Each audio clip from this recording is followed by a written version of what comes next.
ನಿರಂತರ ಸುದ್ದಿ. ನ್ಯಾಯಾಂಗ ನಿಂದನೆಯ ತೂಗುಗತ್ತಿ ಅಡಿಯಲ್ಲಿ ನಿಂತಿರುವಂತಹ ರಾಷ್ಟ್ರೀಯ ಹಿಂದೂ ಜಾಗರಣ ವೇದಿಕೆಯ ಸ್ಥಾಪಕ ಅಧ್ಯಕ್ಷ ಮಹೇಶ್ ಶೆಟ್ಟಿ ತಿಮರೋಡಿ ಅವರು ರಾಜ್ಯ ಹೈಕೋರ್ಟಿನ ವಿಭಾಗೀಯ ಪೀಠದ ಎದುರು ಹಾಜರಾಗಿದ್ದರು. ಈ ಸಂದರ್ಭದಲ್ಲಿ ರಾಜ್ಯ ಹೈಕೋರ್ಟ್ನ ವಿಭಾಗೀಯ ಪೀಠ ಮಹತ್ವದ ಸೂಚನೆಯೊಂದನ್ನು ಕೊಟ್ಟಿದೆ. ಮಹೇಶ್ ಶೆಟ್ಟಿ ತಿಮರೋಡಿಯವರು ನ್ಯಾಯಾಲಯದ ಆದೇಶವನ್ನು ಉಲ್ಲಂಘಿಸಿ ಸರ್ಕಾರಿ ಅಧಿಕಾರಿಗಳ ಕರ್ತವ್ಯಕ್ಕೆ ಅಡ್ಡಿಪಡಿಸಿದ್ದು ಅಲ್ಲದೆ ನ್ಯಾಯಾಧೀಶರ ಬಗ್ಗೆಯೇ ಕೆಟ್ಟದಾಗಿ ಮಾತನಾಡಿದ್ದಾರೆ ಎಂದು ಉಜಿರೆಯ ಜಯಪ್ರಕಾಶ್ ಎಂಬವರು ರಾಜ್ಯ ಹೈಕೋರ್ಟಿಗೆ ನ್ಯಾಯಾಂಗ ನಿಂದನೆ ಅರ್ಜಿ ಸಲ್ಲಿಸಿದ್ದರು. ಈ ಅರ್ಜಿಯ ವಿಚಾರಣೆ ನಡೆಸಿದ್ದಂತಹ ಮಾನ್ಯ ಹೈಕೋರ್ಟ್ ಮಹೇಶ್ ಶೆಟ್ಟಿ ತಿಮರೋಡಿ ಮತ್ತವರ ಪತ್ನಿಗೆ ಖುದ್ದು ಹಾಜರಾಗುವಂತೆ ಸೂಚನೆ ನೀಡಿತ್ತು. ಈ ಸಂಬಂಧ ವಾದ ಪ್ರತಿವಾದ ನಡೆದು ಕೊನೆಗೆ ಅದು ಮುಖ್ಯ ನ್ಯಾಯಮೂರ್ತಿಯವರ ಪೀಠಕ್ಕೆ ವರ್ಗಾವಣೆಯಾಗಿತ್ತು. ಆ ಪೀಠದ ಎದುರು ಮಹೇಶ್ ಶೆಟ್ಟಿ ತಿಮರೋಡಿಯವರು ಬೇಷರತ್ತಾಗಿ ಕ್ಷಮೆ ಯಾಚಿಸಿದ್ದಾರೆ. ಆದರೆ ಈ ಕ್ಷಮೆಯನ್ನು ಒಪ್ಪಿಕೊಳ್ಳಲು ನಿರಾಕರಿಸಿದಂತಹ ನ್ಯಾಯಪೀಠವು ಈ ಪ್ರಕರಣದ ಆಮೂಲಾಗ್ರ ವಿಚಾರಣೆ ನಡೆಯಬೇಕಿದೆ ಎಂದು ತೀರ್ಮಾನಿಸಿತ್ತು. ಅದರಂತೆ ರಾಜ್ಯ ಹೈಕೋರ್ಟಿನ ನ್ಯಾಯಮೂರ್ತಿಗಳಾದ ಜಸ್ಟಿಸ್ ಸೋಮಶೇಖರ್ ಮತ್ತು ಜಸ್ಟಿಸ್ ರಾಚಯ್ಯ ಅವರನ್ನೊಳಗೊಂಡಂಥ ವಿಭಾಗೀಯ ಪೀಠದಲ್ಲಿ ಇದರ ವಿಚಾರಣೆ ನಡೆಯುತ್ತಿದೆ. ಈ ವಿಚಾರಣೆಗೆ ಹಾಜರಾದಂತಹ ಮಹೇಶ್ ಶೆಟ್ಟಿ ತಿಮರೋಡಿ ಅವರಿಗೆ ನ್ಯಾಯಾಲಯ ಕಟ್ಟುನಿಟ್ಟಿನ ಸೂಚನೆಯನ್ನು ನೀಡಿದೆ. ಆ ಸಂದರ್ಭದಲ್ಲಿ ನ್ಯಾಯಾಲಯ ಜಿಲ್ಲಾ SP ಯತೀಶ್ ಅವರಿಗೆ ಒಂದು ಆದೇಶವನ್ನು ನೀಡಿದೆ. ಮಹೇಶ್ ಶೆಟ್ಟಿ ತಿಮರೋಡಿ ಅವರು ಬೆಳ್ತಂಗಡಿ ಪೊಲೀಸ್ ಠಾಣೆಯ ರೌಡಿ ಶೀಟರ್. ಅವರ ಮೇಲೆ ಹಲವು ಕ್ರಿಮಿನಲ್ ಪ್ರಕರಣಗಳು ದಾಖಲಾಗಿದೆ. ಅದರಲ್ಲಿ ಕೆಲವೊಂದು ಕ್ರಿಮಿನಲ್ ಪ್ರಕರಣಗಳು ನ್ಯಾಯಾಲಯದಲ್ಲಿ ಖುಲಾಸೆಗೊಂಡಿದೆ ಸಾಕ್ಷ್ಯಾಧಾರಗಳ ಕೊರತೆಯಿಂದ. ಕೆಲವೊಂದು ಪ್ರಕರಣಗಳು ನ್ಯಾಯಾಲಯದಲ್ಲಿ ವಿಚಾರಣಾ ಹಂತದಲ್ಲಿದೆ. ಇಂತಹ ಪರಿಸ್ಥಿತಿಯಲ್ಲಿ ತಿಮರೋಡಿಯವರ ಮೇಲೆ ರಾಜ್ಯದ ವಿವಿಧ ನ್ಯಾಯಾಲಯಗಳಲ್ಲಿ ಮಾನನಷ್ಟ ಮೊಕದ್ದಮೆಗಳು ದಾಖಲಾಗಿವೆ. ಈ ಸಂಬಂಧ ತಿಮರೋಡಿಯವರು ನ್ಯಾಯಾಲಯಕ್ಕೆ ಹಾಜರಾಗಿದ್ದಾರೆ, ಜಾಮೀನು ಪಡ್ಕೊಂಡಿದ್ದಾರೆ. ಈ ಎಲ್ಲ ಪ್ರಕರಣಗಳ ಸ್ಥಿತಿಗತಿಯನ್ನು ಒದಗಿಸಬೇಕು ಅಂತ ಹೇಳಿ ದಕ್ಷಿಣ ಕನ್ನಡ ಜಿಲ್ಲಾ SP ಯತೀಶ್ ಅವರಿಗೆ ಮಾನ್ಯ ಹೈಕೋರ್ಟ್ ವಿಭಾಗೀಯ ಪೀಠ ಸೂಚನೆ ನೀಡಿದೆ.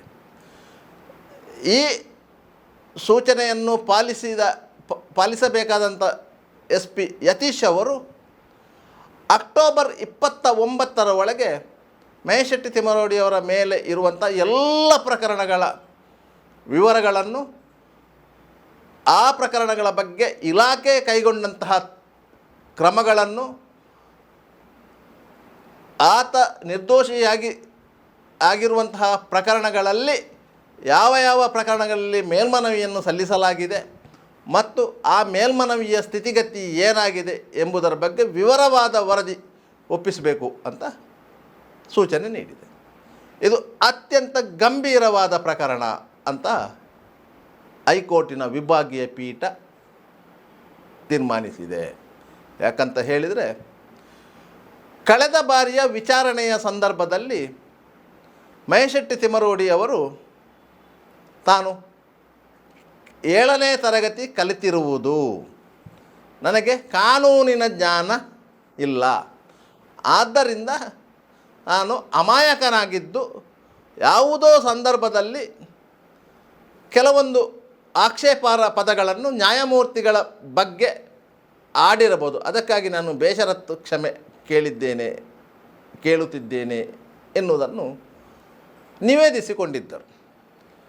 ಆದರೆ ನ್ಯಾಯಪೀಠವು ಆ ಕ್ಷಮೆಯನ್ನು ಒಪ್ಪಿಕೊಳ್ಳಲು ಅರ್ಹವೋ ಅಲ್ಲವೋ ಎನ್ನುವುದನ್ನು ವಿಚಾರಣೆಯಿಂದ ತಿಳಿದುಕೊಳ್ಳಬೇಕು ಎನ್ನುವ ತೀರ್ಮಾನಕ್ಕೆ ಬಂದು ಈ ರೀತಿಯ ಆದೇಶವನ್ನು ಹೊರಡಿಸಿದೆ.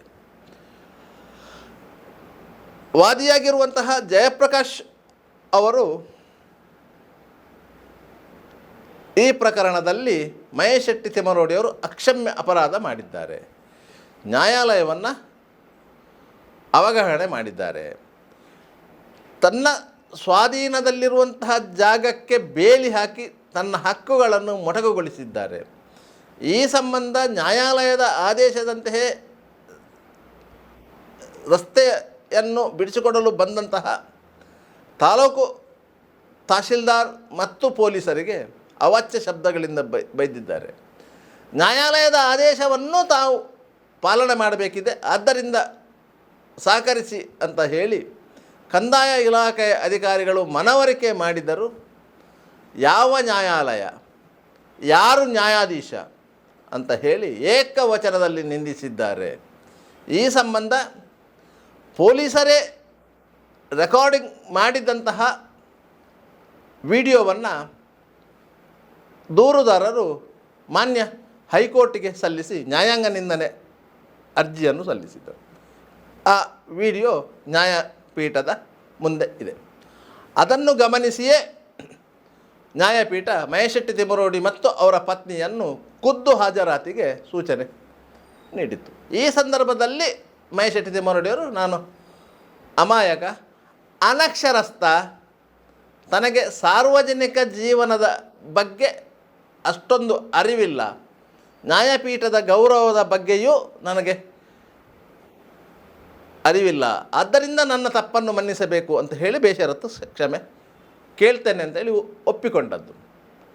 ಆದ್ದರಿಂದ ಆ ಪ್ರಕರಣವನ್ನು ನ್ಯಾಯಪೀಠವು ಮುಖ್ಯ ನ್ಯಾಯಮೂರ್ತಿಗಳ ಪೀಠಕ್ಕೆ ವರ್ಗಾವಣೆ ಮಾಡಿದ್ದದ್ದು. ಅಲ್ಲಿ ಅವರು ಕೇಳಿದಂತಹ ಕ್ಷಮೆಯಾಚನೆಯನ್ನು ನ್ಯಾಯಪೀಠ ಒಪ್ಪಿಕೊಳ್ಳಿಲ್ಲ. ಬಟ್ ಇಡೀ ಪ್ರಕರಣವನ್ನು ಮರು ವಿಚಾರಣೆ ನಡೆಸಬೇಕು ಅಂತೇಳಿ ವಿಭಾಗೀಯ ಪೀಠಕ್ಕೆ ವಾಪಸ್ಸು ಕೊಟ್ಟಿತ್ತು. ಅದನ್ನು ಸಹ ಕನ್ಸಿಡರ್ ಮಾಡಬೇಕು, ಕ್ಷಮೆಯಾಚನೆ ಮಾಡಿದ್ದನ್ನು ಕನ್ಸಿಡರ್ ಮಾಡಬೇಕು ಎನ್ನುವಂಥ ಸೂಚನೆಯನ್ನು ಕೊಟ್ಟಿತ್ತು. ಆದರೆ ನ್ಯಾಯಪೀಠ ಆ ಕ್ಷಮೆಯಾಚನೆಯನ್ನು ಕನ್ಸಿಡರ್ ಮಾಡುವ ಮೊದಲು ಮಹೇಶ್ ಶೆಟ್ಟಿ ತಿಮರೋಡಿಯ ಹಿನ್ನೆಲೆಯನ್ನು ಅಮೂಲಾಗ್ರವಾಗಿ ತಿಳಿದುಕೊಳ್ಳಬೇಕು ಇದೆ. ಯಾಕಂತ ಹೇಳಿದರೆ ವಾದಿಪರ ವಕೀಲರು ಮಹೇಶ್ ಶೆಟ್ಟಿ ತಿಮರೋಡಿಯವರು ಮಾಡಿದಂತಹ ಹಲವು ಭಾಷಣಗಳ ಕ್ಲಿಪ್ಪಿಂಗನ್ನು ನ್ಯಾಯಪೀಠಕ್ಕೆ ಒಪ್ಪಿಸಿದ್ದಾರೆ. ನ್ಯಾಯಾಲಯದ ಒಳಗೆ ವರ್ತಿಸಿದ ರೀತಿ ಮತ್ತು ನ್ಯಾಯಾಲಯದ ಹೊರಗೆ ಮಾಧ್ಯಮದ ಮುಂದೆ ವರ್ತಿಸಿದ ರೀತಿಯನ್ನೂ ಸಹ ನ್ಯಾಯಪೀಠದ ಗಮನಕ್ಕೆ ತರಲಾಗಿದೆ. ಎರಡರಲ್ಲೂ ಅಜಗಜಾಂತರ ವ್ಯತ್ಯಾಸ ಇದೆ. ಈ ಪ್ರಕರಣದ ವಿಚಾರಣೆ ನಡೆಸುತ್ತಿರುವಾಗಲೇ ವಾದಿಪರ ವಕೀಲರಾದಂತಹ ಚಂದ್ರನಾಥ್ ಅರಿಗ ಅವರು ನ್ಯಾಯಾಲಯದ ಗಮನಕ್ಕೆ ಈ ಪ್ರಕರಣದಲ್ಲಿ ಆರೋಪಿ ಆಗಿರುವಂತಹ ಮಹೇಶ್ ಶೆಟ್ಟಿ ತಿಮರೋಡಿಯವರ ನಿಕಟವರ್ತಿ ಡಿಸ್ಮಿಸ್ಡ್ ಪೊಲೀಸ್ ಅಧಿಕಾರಿ ಗಿರೀಶ್ ಮಠನ್ ಅವರು ಸಹ ಈ ನ್ಯಾಯಪೀಠದ ಎದುರು ಇದ್ದಾರೆ. ಅವರು ಸಹ ಮಹೇಶ್ ಶೆಟ್ಟಿ ತಿಮರೋಡಿ ಅವರಿಗೆ ಸಾಥ್ ಕೊಟ್ಟಿದ್ದಾರೆ. ಅವರು ಸಹ ನ್ಯಾಯಾಂಗದ ಬಗ್ಗೆ ಕೇವಲವಾಗಿ ಮಾತನಾಡಿದ್ದಾರೆ. ಗಿರೀಶ್ ಮಠನ್ ಅವರು ಈ ಹಿಂದೆ ವಿಧಾನ ಸಭೆಯ ಪಕ್ಕದಲ್ಲಿರುವಂತಹ ಶಾಸಕರ ಭವನಕ್ಕೆ ಬಾಂಬಿಟ್ಟ ಕೇಸಿನಲ್ಲಿ ಅಪರಾಧಿಯಾಗಿದ್ದರು. ಆದರೆ ನ್ಯಾಯಾಲಯ ಆ ಪ್ರಕರಣವನ್ನು ಖುಲಾಸೆಗೊಳಿಸಿದ್ದೆ. ಅವರ ಮೇಲೆ ಬೇರೆ ಬೇರೆ ಪ್ರಕರಣಗಳು ಇವೆ. ಅಂಥವರು ಮಹೇಶ್ ಶೆಟ್ಟಿ ತಿಮರೋಡಿಗೆ ಸಾಥ್ ಕೊಟ್ಟಿದ್ದರು. ಅವರು ಸಹ ನ್ಯಾಯಾಧೀಶರ ಬಗ್ಗೆ ಕೇವಲವಾಗಿ ಮಾತನಾಡಿದ ವಿಡಿಯೋ ತುಣುಕುಗಳಿವೆ. ಇದನ್ನು ನ್ಯಾಯಪೀಠದ ಮುಂದೆ ಸಲ್ಲಿಸಲಾಗಿದೆ. ಅದನ್ನು ಪರಾಮರ್ಶಿಸಬೇಕು ಅಂತ ಹೇಳಿ ಕೋರಿಕೆ ಸಲ್ಲಿಸಿದರು.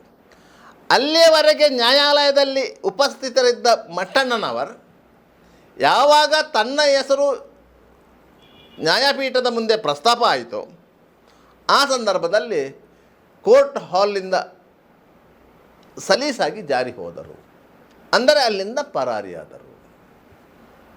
ಈ ರೀತಿಯ ಘಟನೆ ಹೈಕೋರ್ಟಿನಲ್ಲಿ ನಡೆದಿದೆ. ಇನ್ನು ಮುಂದಿನ ವಿಚಾರಣೆ ನಡೆಯುವುದು ಅಕ್ಟೋಬರ್ 29ರಂದು. ಆ ಸಂದರ್ಭದಲ್ಲಿ ಜಿಲ್ಲಾ SP ಯತೀಶ್ ಅವರಿಗೆ ಹೈಕೋರ್ಟು ಸೂಚನೆ ನೀಡಿದ್ದರಿಂದ ಅವರ ಪ್ರತಿನಿಧಿಯಾಗಿ ಬೆಳ್ತಂಗಡಿ ಠಾಣೆಯ ಇನ್ಸ್ಪೆಕ್ಟರ್ ದರ್ಜೆಯ ಅಧಿಕಾರಿಯೊಬ್ಬರು ನ್ಯಾಯಪೀಠಕ್ಕೆ ಹಾಜರಾಗಬೇಕಾಗ್ತದೆ. ಬೆಳ್ತಂಗಡಿ ಠಾಣೆಯಲ್ಲಿ ಮಹೇಶೆಟ್ಟಿ ತಿಮ್ಮರೋಡಿಯವರ ವಿರುದ್ಧ ದಾಖಲಾಗಿರುವ ಅಷ್ಟೂ ಪ್ರಕರಣಗಳಲ್ಲಿ ವಿವರಗಳು ಮತ್ತು ಅದರ ಸ್ಥಿತಿಗತಿಗಳ ಬಗ್ಗೆ ಸಪರೇಟ್ ಅಫಿದಾವತನ್ನು ಸಲ್ಲಿಸಬೇಕಾಗ್ತದೆ.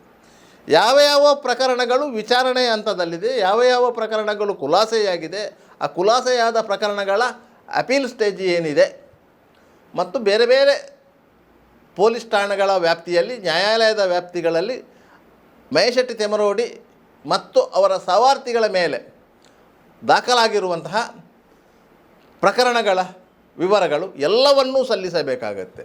ಈ ಎಲ್ಲ ವಿವರಗಳನ್ನು ನ್ಯಾಯಪೀಠದ ಮುಂದೆ ಸಲ್ಲಿಸಿದಾಗ ಮಹೇಶೆಟ್ಟಿ ತಿಮ್ಮರೋಡಿಯವರು ಯಾವ ರೀತಿಯ ಕ್ರಿಮಿನಲ್ ಎನ್ನುವುದನ್ನು ನ್ಯಾಯಪೀಠ ಅರ್ಥೈಸಿಕೊಳ್ತದೆ.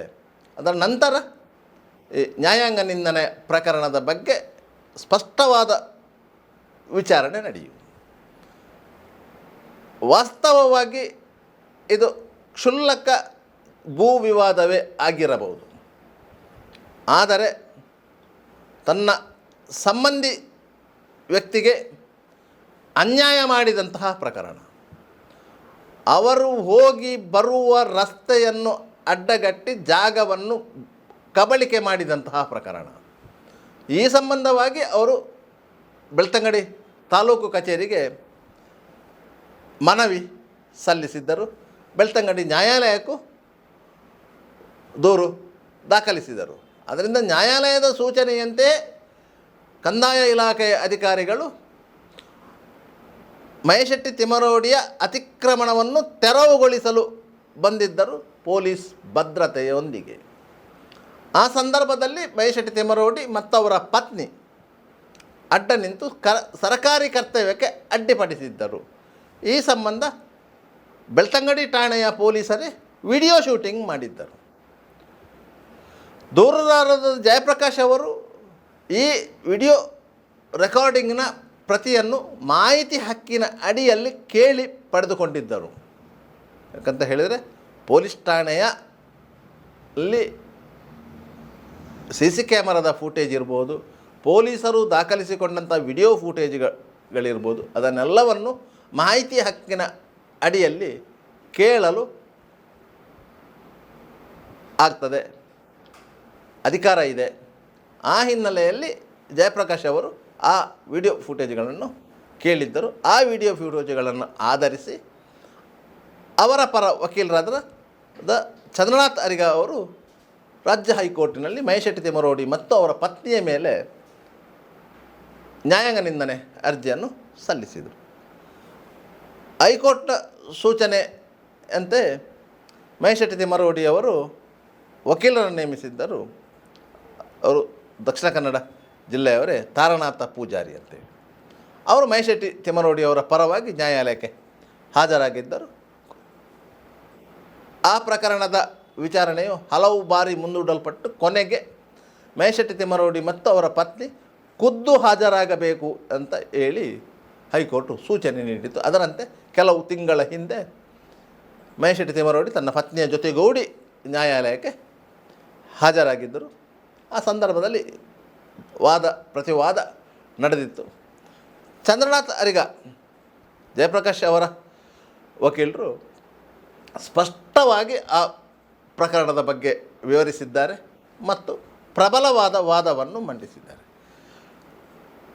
ಮಹೇಶೆಟ್ಟಿ ತಿಮ್ಮರೋಡಿಯವರು ಮಾಡಿದ್ದು ಅಕ್ಷಮ್ಯ ಅಪರಾಧ, ಇದು ಯಾವುದೇ ಕಾರಣಕ್ಕೂ ಕ್ಷಮೆಗೆ ಅರ್ಹವಾದ ಪ್ರಕರಣವಲ್ಲ. ಈ ಪ್ರಕರಣದಿಂದ ನ್ಯಾಯಾಲಯದ ಘನತೆಗೆ ಕುಂದು ಉಂಟಾಗಿದೆ. ಸಾರ್ವಜನಿಕವಾಗಿ ನ್ಯಾಯಾಧೀಶರನ್ನೇ ಅವಾಚ್ಯ ಶಬ್ದಗಳಿಂದ ಬೈದದ್ದು, ಕೇವಲವಾಗಿ ಮಾತನಾಡಿದ್ದು ನ್ಯಾಯಾಂಗದ ಘನತೆಗೆ ಬಿದ್ದಂಥ ಹೊಡೆತ ಅಂತ ಈ ರೀತಿಯಾಗಿ ವಾದ ಮಂಡಿಸಿದರು. ಯಾವಾಗ ನ್ಯಾಯಾಧೀಶರ ಮೇಲೆ ಈ ರೀತಿಯ ಮಾತುಗಳನ್ನ ಆಡಿದ್ದಾರೋ ಅದರ ವಿಡಿಯೋ ಕ್ಲಿಪ್ಪಿಂಗನ್ನು ನ್ಯಾಯಾಧೀಶರು ವೀಕ್ಷಿಸಿದ್ದರು. ಅದೇ ಸಂದರ್ಭದಲ್ಲಿ ಮಹೇಶೆಟ್ಟಿ ತಿಮ್ಮನೋಡಿಯವರ ಪರವಾದ ವಕೀಲರಾದ ತಾರನಾಥ್ ಪೂಜಾರಿ ಅವರಿಗೂ ಆ ವಿಡಿಯೋ ಕ್ಲಿಪ್ಪನ್ನು ತೋರಿಸಿದ್ದರು. ಇಂತಹ ಮಾತುಗಳನ್ನು ಆಡಿದಂತಹ ಮಹೇಶೆಟ್ಟಿ ತಿಮ್ಮನೋಡಿಯವರಿಗೆ ಯಾವ ರೀತಿಯ ದಂಡನೆ ಕೊಡಬೇಕಂತೇಳಿ ನೀವು ತೀರ್ಮಾನಿಸಿ. ಅಷ್ಟೊತ್ತಿಗೆ ತಾರನಾಥ ಪೂಜಾರಿ ಅವರು ನನ್ನ ಕಕ್ಷಿದಾರ ಅಮಾಯಕ, ಅವರು ಕಾನೂನಿನ ಅರಿವಿಲ್ಲದೆ ಈ ರೀತಿಯಾಗಿ ಮಾತನಾಡಿದ್ದಾರೆ, ಅದಕ್ಕೆ ನಾವು ಬೇಷರತ್ತಾಗಿ ಕ್ಷಮೆ ಯಾಚಿಸುತ್ತೇವೆ ಎನ್ನುವ ರೀತಿಯಲ್ಲಿ ವಾದ ಮಾಡಿದ್ದರು. ಇದೇ ಸಂದರ್ಭದಲ್ಲಿ ನ್ಯಾಯಮೂರ್ತಿಗಳು ಮಹೇಶೆಟ್ಟಿ ತಿಮ್ಮನೋಡಿಯವರ ಹತ್ರವೇ ಕೇಳಿದರು, ನೀವು ಎಷ್ಟು ಓದಿದ್ದಿ ಅಂತೇಳಿ. ಆಗ ಇವರು 7ನೇ ಕ್ಲಾಸು ಓದಿದ್ದೇನೆ ಅಂತ ಹೇಳಿದ್ದಾರೆ. 7ನೇ ಕ್ಲಾಸ್ ಕಲಿತವನೊಬ್ಬ ನ್ಯಾಯಾಧೀಶರ ಎದುರಲ್ಲಿ ಆ ರೀತಿ ವರ್ತನೆ ಮಾಡಿ ನ್ಯಾಯಾಧೀಶರ ಹಿಂದೆ ಅಂದರೆ ಬೆನ್ನ ಹಿಂದೆ ಬೇರೆ ರೀತಿ ಮಾತನಾಡಿದಂತಹ ನಿದರ್ಶನಗಳು ಇದ್ದದ್ದರಿಂದ ನ್ಯಾಯಾಲಯ ಆ ಬಗ್ಗೆ ಕಠಿಣವಾದ ನಿರ್ಧಾರಕ್ಕೆ ಬದ್ಧವಾಗಿತ್ತು. ಈ ಹಿನ್ನೆಲೆಯಲ್ಲಿ ಅದು ಮುಖ್ಯ ನ್ಯಾಯಮೂರ್ತಿಗಳ ಬೆಂಚಿಗೆ ಹೋಗಿದ್ದದ್ದು. ಅಲ್ಲಿ ಕ್ಷಮೆಯಾಚನೆಯ ನಂತರ ಪುನಃ ವಿಭಾಗೀಯ ಪೀಠಕ್ಕೆ ಬಂದಿರೋದು. ಆ ಪ್ರಕರಣ ವಿಚಾರಣೆ ನಡೆದದ್ದು. ಈ ಪ್ರಕರಣದ ಪ್ರತಿ ಬಾರಿಯೂ ಹೈಕೋರ್ಟಿಗೆ ಹಾಜರಾಗಿ ಹೊರಗೆ ಬಂದ ತಕ್ಷಣ ಕೆಲವೊಂದು ಯೂಟ್ಯೂಬ್ಗಳಲ್ಲಿ ಮಹೇಶೆಟ್ಟಿ ತಿಮ್ಮರೋಡಿಯವರು ನ್ಯಾಯಾಲಯದಲ್ಲಿ ಆದ ಕಲಾಪಗಳ ಬಗ್ಗೆ ವಿವರಗಳನ್ನು ನೀಡ್ತಾಯಿದ್ದರು. ಆದರೆ ಈ ಘಟನೆಯ ಬಗ್ಗೆ ಯಾವುದೇ ವಿವರಣೆ ನೀಡಿಲ್ಲ. ಯಾಕಂತ ಹೇಳಿದರೆ ಅದು ಸಾರ್ವಜನಿಕ ಮಾಧ್ಯಮಗಳಲ್ಲಿ ಆ ವಿವರಗಳು ಪ್ರಕಟಗೊಂಡರೆ ಮತ್ತೆ ಕೋರ್ಟಿನ ಒಳಗೆ ಸಂಕಷ್ಟ ಎದುರಾಗಬಹುದು ಎನ್ನುವ ಎಚ್ಚರಿಕೆಯಿಂದ ಅವರು ಯಾರಿಗೂ ಹೇಳಲಿಲ್ಲ. ಆದರೆ ಈ ವಿಚಾರ ಸಾಮಾಜಿಕ ಜಾಲತಾಣಗಳಲ್ಲಿ ಭಾರಿ ಚರ್ಚೆ ಆಯಿತು. ಮಹೇಶೆಟ್ಟಿ ತಿಮ್ಮರೋಡಿಯವರಿಗೆ ನ್ಯಾಯಪೀಠವು ಸರಿಯಾಗಿ ಕ್ಲಾಸ್ ತೆಗೆದುಕೊಂಡಿದೆ. ಈ ಸಂದರ್ಭದಲ್ಲಿ ಅಲ್ಲಿ ಉಪಸ್ಥಿತರಿದ್ದಂತಹ ಡಿಸ್ಮಿಸ್ಡ್ ಪೊಲೀಸ್ ಅಧಿಕಾರಿ ಗಿರೀಶ್ ಮಠನ್ ಅವರು ಅಲ್ಲಿಂದ ಸದ್ದಿಲ್ಲದೆ ಪರಾರಿಯಾಗಿದ್ದರು. ಯಾಕಂತ ಹೇಳಿದರೆ ಅವರ ಹೆಸರು ಅಲ್ಲಿ ಪ್ರಸ್ತಾಪವಾಯಿತು. ಈ ಹಿನ್ನೆಲೆಯಲ್ಲಿ ಅದು ಸಾಮಾಜಿಕ ಜಾಲತಾಣದಲ್ಲಿ ದೊಡ್ಡ ರೀತಿಯಲ್ಲಿ ವೈರಲ್ ಆಯಿತು. ಆದರೆ ವಾಸ್ತವವಾಗಿ ಈ ರೀತಿಯಾಗಿ ನಡೆದಿತ್ತು. ಗಿರೀಶ್ ಮಠನ್ ಅವರು ಹೈಕೋರ್ಟ್ನ ನ್ಯಾಯಪೀಠದ ಎದುರು ಬಂದಾಗ, ನ್ಯಾಯಮೂರ್ತಿಗಳು ಬಂದಾಗ ಶಿಸ್ತಾಗಿ ನಿಂತು ಸೆಲ್ಯೂಟ್ ಹೊಡೆದಿದ್ದರು, ಪೊಲೀಸ್ ಸೆಲ್ಯೂಟು. ಅದನಂತರ 2-3 ಬಾರಿಯೂ ಸಹ ನೇರವಾಗಿ ನಿಂತುಕೊಂಡು ನ್ಯಾಯಮೂರ್ತಿಗಳ ಗಮನ ಸೆಳೆಯುವಂಥ ಪ್ರಯತ್ನ ಮಾಡಿದ್ದರು. ಆದರೆ ಯಾವಾಗ ಜಯಪ್ರಕಾಶ್ ಅವರ ಪರ ವಕೀಲ ಚಂದ್ರನಾಥ್ ಅರಿಗ ಅವರು ಗಿರೀಶ್ ಮಠನ್ ಅವರ ಹೆಸರನ್ನು ನ್ಯಾಯಪೀಠದ ಮುಂದೆ ಪ್ರಸ್ತಾಪಿಸಿದರೋ, ಗಿರೀಶ್ ಮಠನ್ ಅವರು ಸದ್ದಿಲ್ಲದೆ ಅಲ್ಲಿಂದ ಜಾಗ ಖಾಲಿ ಮಾಡಿದ್ದರು. ಇಲ್ಲ ಇದ್ದರೆ ನ್ಯಾಯಮೂರ್ತಿಗಳು ಗಿರೀಶ್ ಮಠನ್ ಅವರಿಗೂ ಸಮನ್ಸ್ ಕೊಡುವ ಸಾಧ್ಯತೆಗಳಿತ್ತು. ಅವರು ನ್ಯಾಯಪೀಠದ ಎದುರು ಹಾಜರಿದ್ದಾರೆ ಅಂತ ಹೇಳಿದರೆ ಅವರನ್ನು ಕರೆದು ವಿಚಾರಿಸುವ ಸಾಧ್ಯತೆಗಳು ಇತ್ತು. ಆದರೆ ನ್ಯಾಯಾಂಗ ವ್ಯವಸ್ಥೆಯಲ್ಲಿ ಅಂಥ ಸಾಧ್ಯತೆಗಳು ಕಡಿಮೆ ಇದ್ದರೂ ಸಹ ಒಂದು ವೇಳೆ ಉಪಸ್ಥಿತರಿದ್ದರೆ ಅವರನ್ನು ಕರೆದು ಸಮಜಾಯಿಸಿ ಕೇಳುವಂಥ ಸಾಧ್ಯತೆಗಳಿತ್ತು. ಅದಕ್ಕಾಗಿ ತಿಮ್ಮರೋಡಿಯ ಅವರ ಪ್ರಕರಣದಲ್ಲಿ ತಾನೂ ಒಳಗೊಳ್ಳುವುದು ಬೇಡ ಎನ್ನುವ ಕಾರಣಕ್ಕಾಗಿ ಗಿರೀಶ್ ಮಠನ್ ಅವರು ಜಾಗ ಖಾಲಿ ಮಾಡಿದ್ದಾರೆ ಎನ್ನುವುದಂತೂ ಸ್ಪಷ್ಟ. ಅಂತೂ ಇಂತೂ ಅಕ್ಟೋಬರ್ 29ರಂದು ಮಾನ್ಯ ದಕ್ಷಿಣ ಕನ್ನಡ ಪೊಲೀಸ್ ವರಿಷ್ಠಾಧಿಕಾರಿ ಯತೀಶ್ ಅವರು ಮಹೇಶೆಟ್ಟಿ ತಿಮ್ಮರೋಡಿಯವರ ಎಲ್ಲ ಪ್ರಕರಣಗಳ ಬಗ್ಗೆ ನ್ಯಾಯಾಲಯಕ್ಕೆ ವರದಿ ಒಪ್ಪಿಸಬೇಕಿದೆ. ಆ ವರದಿಯ ಆಧಾರದಲ್ಲಿ ಮುಂದಿನ ತೀರ್ಮಾನವನ್ನು ನ್ಯಾಯಪೀಠ ಕೈಗೊಳ್ಳಲಿದೆ ಎನ್ನುವುದಂತೂ ಸ್ಪಷ್ಟ. ನಿರಂತರ ಸುದ್ದಿ